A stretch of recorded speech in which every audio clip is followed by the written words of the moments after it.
விளைவுகளை ஏற்படுத்த வல்லது மனிதனுடைய தீர்மானங்களாகும். ஒரே முக்கிய தீர்மானமானது மனிதனுடைய எதிர்காலத்தை மாற்ற வல்லது, அகிலத்தின் வருங்காலத்தின் போக்கை மாற்ற வல்லது. ஆனால் தீர்மானம் என்பது மனிதனுடைய எண்ணங்களை கொண்டு முடிவாகின்றது. ஒருவன் தன்னுடைய எண்ணங்களில் மாற்றங்களை ஏற்படுத்துவது மிகவும் கடினமாகும். வாழ்வனைத்தும் எந்த எண்ணங்களை மனதில் விதைத்து வந்தோமோ அவை ஒரு திடமான தீர்மானத்திற்கு வழிவகுக்கின்றன. நல்ல ஒரு தீர்மானம் விளைய வேண்டுமாயின் எண்ணங்களில் மாற்றம் அவசியமாகின்றது. இல்லையென்றால் நல் மாற்றங்கள் வருங்காலத்தில் விளையாது.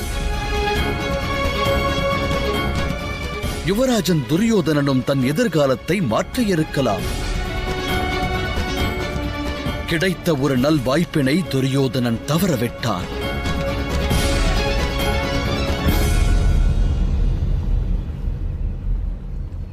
மனிதனுடைய எண்ணங்களானது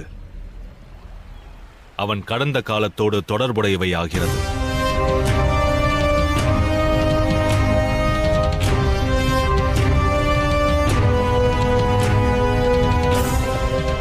பிறந்ததிலிருந்து ஒருவனுக்கு அநியாயம் இழைக்கப்பட்டதால் உலகமே தனக்கு எதிரி என்று அவன் எண்ணம் கொண்டிருந்தான். என் மித்திரன் அரியணை மீது அதிகாரம் கொண்டவன். எவ்வாறு கர்ணா? யுவராஜரின் தந்தை அரசராவார். ஒரு அரசரின் புதல்வன்தான் அரசனாக வேண்டும்.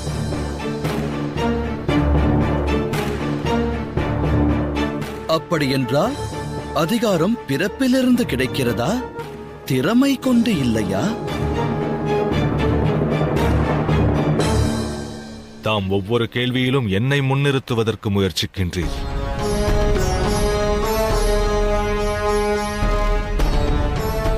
நான் கௌரவத்தை மட்டுமே வேண்டினேன், அதிகாரத்தை நான் வேண்டவில்லை. ஏனெனில் அதிகாரம் என்பது ஜனனத்தால் கிடைப்பதென்பதை அறிவேன். கௌரவம் என்பது திறன் கொண்டு பெறப்படுவது.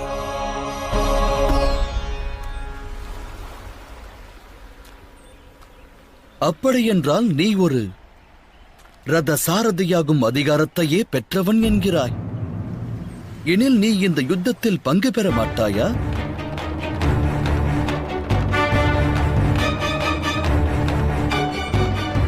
அகிலமே எனது திறமையைக் கண்டு அலட்சியப்படுத்திய வேளையில் எனது மித்திரனாய் விளங்கும் துரியோதனன் அன்று என் திறனுக்கு தக்க மரியாதை அளித்தான். அவன் ஆணையை சிரமேற்கொண்டு நடப்பது என்னுடைய கடமையாகும்.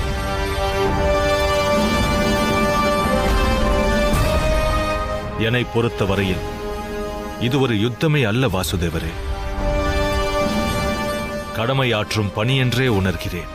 தாம் சத்திரியராய் இருந்தால் அரியணை என்னும் அரசருடைய ஸ்தானமானது தமது அதிகாரமானால் அப்போதும் இந்த யுத்தமானது தமக்கு கடமையாகத்தான் தோன்றுமா?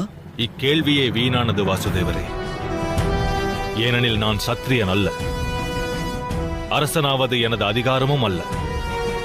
ஏனெனில் அவ்வதிகாரம் பிறவி மூலம் கிடைப்பதாகும்.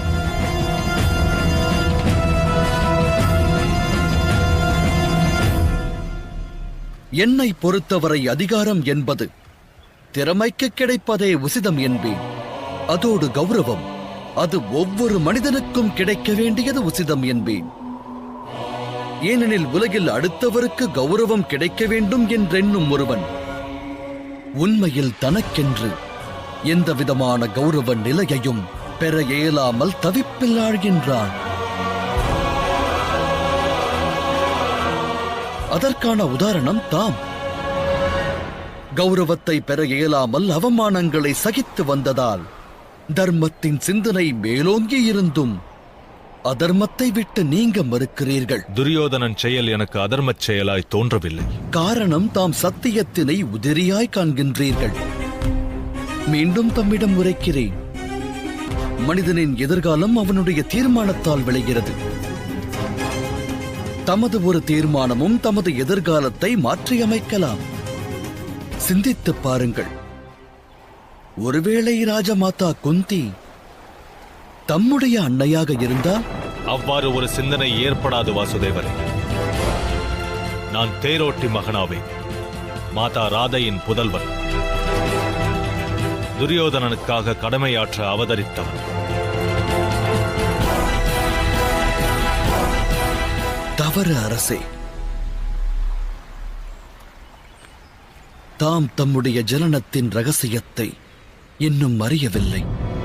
கவனமாக கேளுங்கள். ஒளி தரும் சூரிய தேவனே தமது தந்தை. தாம் உண்மையில் இறைவன் சூரிய நாராயணருடைய பிரதிபிம்பம். என்ன கூறுகிறீர்கள்? அங்க தேசத்தரசே, தாம் அதிரதனுக்கும் மாதா ராதைக்கும் பிறந்தவர் அல்ல. கங்கை நதி கரையில் தான் தாம் அவர்களுக்கு கிடைத்தீர்கள்.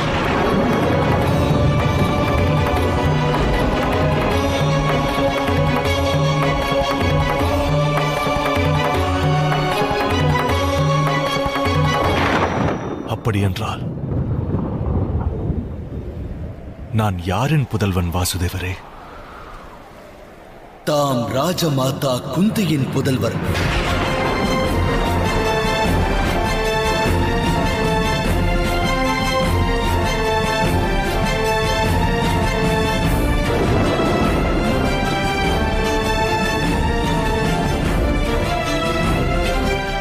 அந்த சூரிய நாராயணரே தம்முடைய தந்தை.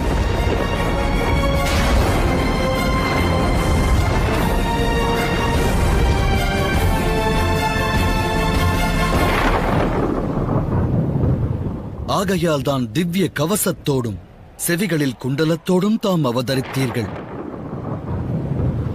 சந்தேகம் இருந்தால் அதிரதனிடம் இது பற்றிய விளக்கத்தை வேண்டலாம்.